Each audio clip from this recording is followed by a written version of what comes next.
Hello friends, welcome to savage point. நான் உங்கள் ஏஸ்கா. So இன்றைக்கி இந்த டாப்பிக்கில் எதை பற்றி பார்க்க போகிறோன்னா 2025 மோஸ்ட் கிரிஞ்சஸ்ட் மூவிஸ். லைக் எப்படின்னா இதெல்லாம் எப்பா முடியலப்பா, இதெல்லாம் ஒரு குப்பை படம் அப்படின்னு சொல்கிற அளவுக்கு இருக்கக்கூடிய மோஸ்ட் ஒர்ஸ்ட் ஃபிலிம்ஸ்லாம் என்ன அப்படின்றத இன்றைக்கி இந்த வீடியோவில் நம்ம பார்த்துடலாம். கண்டிப்பாக உங்களுக்கும் தனிப்பட்ட தாட்ஸ் அண்ட் வியூஸ் இருக்கும். அதெல்லாம் என்னன்றதை மறக்காம கீழே கமெண்ட் செக்ஷனில் மென்ஷன் பண்ணுங்கள்.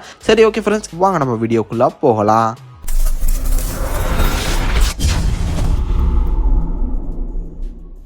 லிஸ்ட்டில் 8ஆவதாக இருக்கிறது கேம் சேஞ்சர். ஸோ இந்த வருஷத்தோட ஸ்டார்டிங்லேயே பார்த்திங்கன்னா கும்மாங்குத்து வாங்கிட்டு போன ஒரு படம் அப்படின்னு சொன்னால் பலரும் பார்த்திங்கன்னா ட்ரோல் பண்ணாங்க.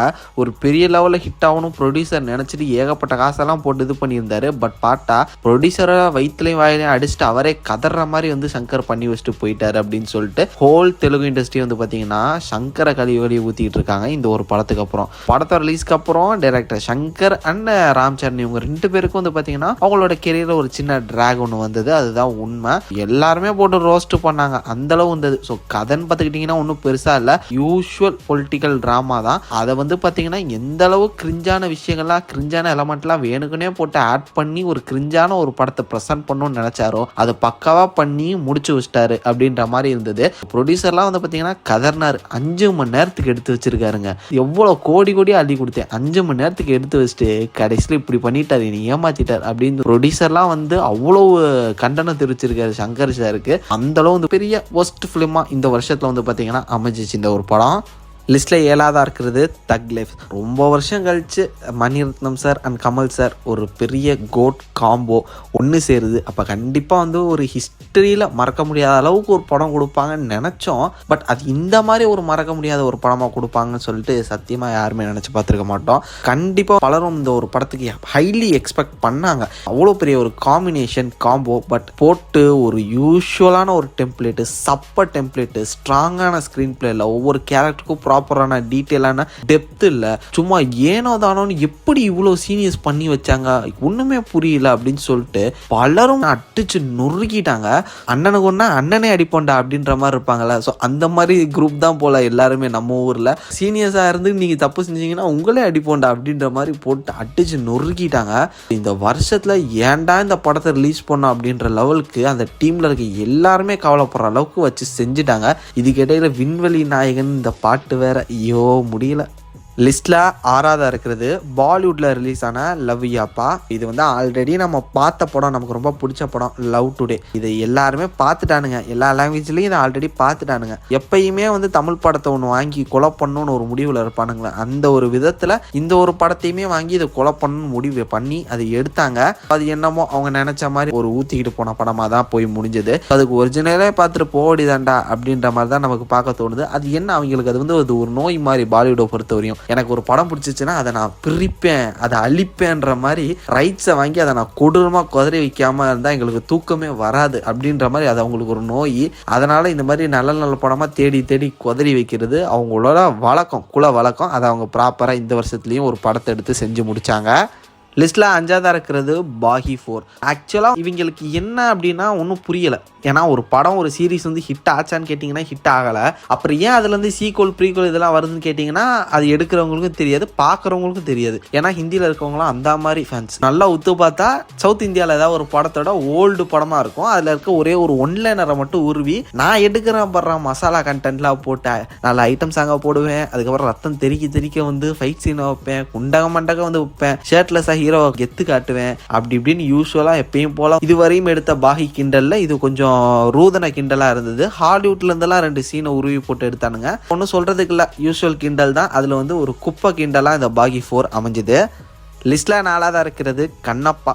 இவங்களை என்ன சொல்கிறதுன்னு தெரிலன்ற மாதிரி மித்தாலஜியை பேஸ் பண்ண இல்லை சாமி படம் அதெல்லாம் பார்த்தீங்கன்னா எடுக்கிறாங்க, பார்க்குறாங்க, ரசிக்கிறாங்க, எல்லாம் நடக்க தான் செய்யுது. பட் ஏன் இந்த மாதிரி பண்ணுறாங்கன்னு புரியல. இது பத்தாதுன்னு சொல்லிட்டு ஒரு பேன் இண்டியன் படமாக எடுக்கிறேன் அப்படின்ற பேரில் ஒவ்வொரு லாங்குவேஜில் இருக்கக்கூடிய ஒவ்வொரு ஸ்டார் ஆர்டிஸ்ட்டை கொடுத்து, லைக் தெலுங்குலேருந்து பிரபாஸ் சார், தமிழ்லேருந்து சரத்குமார் சார், மலையாளத்துலேருந்து மோகன்லால் சார், பாலிவுட்லேருந்து அக்ஷய்குமார் சார், இந்த மாதிரி எல்லாரையும் அள்ளி போட்டு நான் ஒரு பேன் இண்டியன் படம் பண்ணுறேன், என்கிட்ட காசு அதிகமாக இருக்குது, என்ன பண்ணுன்னு தெரில, என் பையனை இன்ட்ரோ பண்ணும் அப்படின்னு சொல்லிட்டு டோலிவுட்ல இருக்கக்கூடிய சீனியர் ஆக்டர் அவரோட சன்னை இன்ட்ரோ பண்ணுன்றதுக்காக அவர் வழி இல்லாம மொத்த காசையும் போட்டு எல்லா ஃப்ரெண்ட்ஷிப்பையும் எல்லா அந்த இண்டஸ்ட்ரியில கூடிய ஃப்ரெண்ட்ஷிப்ல இருக்கிற ஆளுங்களையும் கூப்பிட்டு ஒரு குப்பை படத்தை கிண்டி இருக்காங்க யூஸ்வல் அப்படின்ற மாதிரி ஒரு படம் எடுத்து வச்சிருந்தாங்க. எதுக்கு எடுத்தாங்கன்றது வந்து அவங்களுக்கும் புரியல, பார்த்த நமக்கும் புரியல. பட் ஓவராலா கண்ணப்பா போதும்பா அப்படின்ற மாதிரி வந்து பாத்தீங்கன்னா போய் முடிஞ்சுது. லிஸ்ட்டில் 3ஆவதாக இருக்கிறது சிக்கந்தர். இந்த படம் வந்து இந்த வருஷம் ஏன் வந்ததுன்னு தெரில, எதுக்கு வந்ததுன்னு தெரில. சில பேருக்கு இது எப்போ வந்ததுன்னு தெரில, இப்படி ஒரு படம் வந்ததா அப்படின்றதும் தெரில. அந்த மாதிரியான ஒரு படமாக வந்து இருந்தது. இந்த வருஷத்தில் ஏஆர் முருகதாஸ் ரிலீஸ் பண்ண படம் வந்து மதராசி தானே அப்படின்னு கேட்பீங்க. இல்லை அதுக்கு முன்னாடியே ஒரு படம் ரிலீஸ் பண்ணார். அதுக்கு பேர் தான் சிக்கந்தர். சல்மான் கான் சார் வச்சு எடுத்தார். இது பல பேருக்கு தமிழ்நாட்டில் தெரியவே இல்லை. அப்படி ஒரு வேளை தெரிஞ்சதுன்னா அது ஏதாவது ரோஸ்ட் வீடியோ பார்த்து தெரிஞ்சாதான் உண்டு அப்படின்ற மாதிரியான ஒரு கதி. இந்த ஒரு படத்தை டைரக்டரே வந்து பார்த்தீங்கன்னா கழுவி ஊற்றினார். இது வந்து ஒரு யூஸ்வலான ஒரு ஸ்டோரியாவது நான் கொடுத்துருந்தேங்க. நல்ல கதை தாங்க. தேவையில்லாமல் அந்த பாலிவுட்ல இருக்கக்கூடிய சல்மான் கான் டீம்ல இருக்கக்கூடியவங்களும் அதை மாற்றி இதை மாற்றி எங்கால் நைட்டு மட்டும்தான் வருவார், பகலில் வர மாட்டார், அந்த கதையை தூக்கு இந்த கதையை தூக்கு அப்படி இப்படின்னு சொல்லிட்டு அதில் போட்டு குளறுபடி பண்ணி அதுவே ஒரு ஆவரேஜ் படம் தான் நான் எடுத்துகிட்டு போனது. இப்போதைக்கு ஏதோ பண்ணணும்னு அதில் இவனுங்க இன்னும் அவங்களோட மசாலா போடு இது பத்தாது அதுன்னு சொல்லிட்டு அதை போட்டு மொத்தமாக குழப்பி என்னை ஏன்டா படம் எடுக்க கூப்பிட்டீங்கன்ற லெவலுக்கு ஆக்கி விட்டாங்க அப்படின்னு சொல்லிட்டு மதராசி படத்தோட அந்த ப்ரொமோஷன்ஸ் டைம்ல ஏஆர் முருகதாஸே வந்து பார்த்தீங்கன்னா இதை சொன்னார். அதுக்கு பதிலடி சொல்ற மாதிரி பிடிக்கலாம் போயிருக்கலாம்ல அப்படின்ற மாதிரி வந்து பார்த்தீங்கன்னா சல்மான் கான் சார் வந்து அந்த சைட்ல இருந்து ஏதோ பதில் சொன்னார் அப்படின்ற மாதிரி சொல்றாங்க. அது என்ன எந்த அளவு பெரிய பிரச்சனையாச்சுன்னு தெரியல. பட் யாருக்குமே விருப்பம் இல்லாமல் எடுத்த படம், விருப்பமே இல்லாமல் ரிலீஸ் பண்ணி அது பல பேர் விருப்பமே இல்லாமல் பார்த்த ஒரு படம் தான் இந்த சிக்கந்தர்.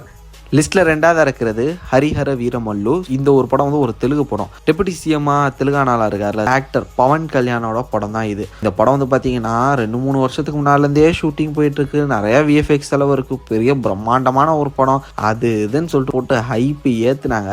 ப்ரொடியூசர் என்னப்பா ரொம்ப நாளாக கிண்டிக்கிட்டு இருக்கீங்க, இது ரெடி ஆகுமா இல்லையா, எங்கே எனக்கு போட்டு காட்டு அப்படின்னு சொல்லிட்டு என்னையா எடுத்து வச்சிருக்கீங்க அப்படின்ற மாதிரி.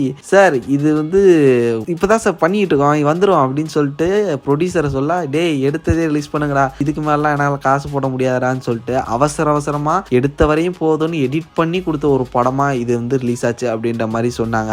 அதாவது தெலுங்கு சினிமா வட்டாரத்தில் இருக்கக்கூடியவங்கலாம் வந்து பார்த்தீங்கன்னா இதை சொன்னாங்க. ஏன்னா அந்த அளவுக்கு அரகுற விஎஃப்எக்ஸ், அரகுற ஸ்டோரி, ஸ்க்ரீன் பிளே எல்லாமே ரொம்ப ஆவரேஜாக இருந்திருக்கும். இந்த வருஷத்தோட ட்ரோல்டு ஃபிலிம்ஸ் இருக்குல்ல, அதில் வந்து ஹரிஹர வீரமல்லுமே இருந்தது. இந்த ஒரு வருஷம் வந்து பார்த்தீங்கன்னா 2 படம் ரிலீஸ் ஆச்சு பவன் கல்யாண் சாருக்கு. அதில் ஒன்று தே கால் ஹிம் ஓஜி, அதை மட்டும் கூட ரிலீஸ் பண்ணிருக்கலாம். இதை மொத்தமாவே ஸ்கிராப்ல போட்டிருக்கலாம். தலைவா ஏன் தலைவா இதை ஒன்று ரிலீஸ் பண்ணி எங்களை கஷ்டப்படுத்தின அப்படின்னு சொல்லிட்டு தன்னோட ஃபேன்ஸே கேட்குற அளவுக்கு இந்த ஒரு படம் தான் இந்த ஹரிஹர வீரமல்லு. ஸோ ஃபைனலி நம்ம லிஸ்ட்டில் நம்பர் 1 பொசிஷனில் இருக்கிறது. கடைசியில் தான் வந்தார் விநாயக் அப்படின்ற மாதிரி.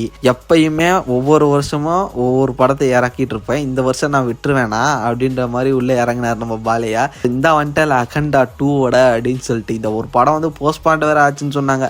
ஏன் ரிலீஸ் ஆச்சுன்னு தெரில. போஸ்ட்பாண்ட் ஆன படம் ஃபைனலி மறுபடியும் ரிலீஸ் ஆயிடுச்சு தேட்டரில். இதில் நிறைய பேர் ரிவ்யூ வேற போடுங்கன்னு கேட்டுருந்தீங்க. ரிவ்யூ போடணுன்னு கேட்டுருக்காங்களே, ரொம்ப ஆர்வமாக இருக்காங்களே, அப்படி என்ன இருக்குன்னு சொல்லிட்டு போய் பார்த்தேன். ஏன்டா அவங்களுக்கெல்லாம் மனசாட்சி இல்லையா, இந்த படத்துக்கு ரிவ்யூ போட சொல்லி கேட்குறீங்களே. இந்த படத்துக்கு ரோஸ்ட் வீடியோ கூட எனக்கு போடணும்னு தோணல. ரிவ்யூ நான் எதுக்கு போடுறது?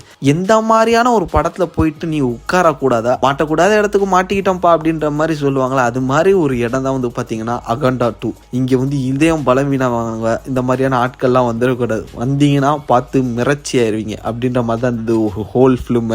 அது ஜஸ்ட் அந்த ரத்தம், சத, நாடி, நரம்பு எல்லாமே இந்த பாலகிருஷ்ண வெறியர்கள் இருப்பாங்களே அவங்க போய் பார்த்துட்டு உயிரோட வருவாங்க. மற்ற யாராலையும் பிழைக்க முடியாது அப்படின்ற மாதிரியான ஒரு படமா இருந்தது இந்த அகண்டா 2. விஎஃப்எக்ஸ் அது இதுன்னு போட்டு பிரிச்சுட்டாங்க. மொத்தமா தியேட்டரே அகண்டு விரிஞ்சிருக்கு. யாருமே இல்லை, காக்கா தான் ஓடுது. அந்த அளவுக்கு ஜஸ்ட் 2-3 டேஸ்லேயே வந்து பார்த்தீங்கன்னா ரிசல்ட் தெரிஞ்சு போச்சு.